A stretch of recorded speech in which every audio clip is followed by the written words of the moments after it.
சூப்பரான ஜோக்குகளை இந்த வீடியோவில் பார்க்கலாம் வாங்க. சபா நடத்துபவரும் பாடகரும் பேசிக்கிட்டாங்களாம். சபா நடத்துபவர், மேடையை பார்த்தீங்களா, பிரமாதமாக இருக்கா அப்படின்னு கேட்டாராம். அதுக்கு பாடகர் சொன்னாராம், ரொம்ப பிரமாதம், ஆனால் ஓடி ஒளிய பாதுகாப்பான அறையோ தப்பிச்சு ஓட பின்பக்க வாசலோ இல்லையே அப்படின்னு சொன்னாராம். 2 பேர் பேசிகிட்டு இருக்கும்போது அதில் ஒருத்தர் சொன்னாராம், 10 வயசுலேருந்தே இந்த டாக்டர்கிட்ட தான் நான் ட்ரீட்மெண்ட்டை எடுத்துகிட்டு இருக்கேன் அப்படின்னு சொன்னாராம். அதுக்கு இன்னொருத்தர் என்ன தெரியுமா சொன்னார், ஆச்சரியமாக இருக்கே, அவ்வளவு சின்ன வயசுலேயே எப்படி இவர் டாக்டர் ஆனார் அப்படின்னு கேட்டாராம்.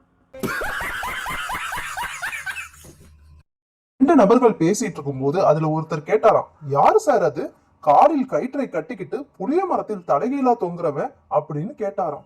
அதுக்கு இன்னொருத்தர் சொன்னாராம், முன்ன பின்ன தூக்கு போட்டு பழக்கம் இல்லாதவன் தற்கொலைக்கு ட்ரை பண்றான் சார் அப்படின்னு சொன்னாராம். ஒருத்தர் இன்னொருத்தரை பார்த்தவுடன் உடனே கேட்டாராம், என்னப்பா என்னை அடையாளம் தெரியலையா, போன மாதம் வரைக்கும் இங்கே தானே அக்கௌண்ட்டில் சாப்பிட்டேன் அப்படின்னு கேட்டாராம்.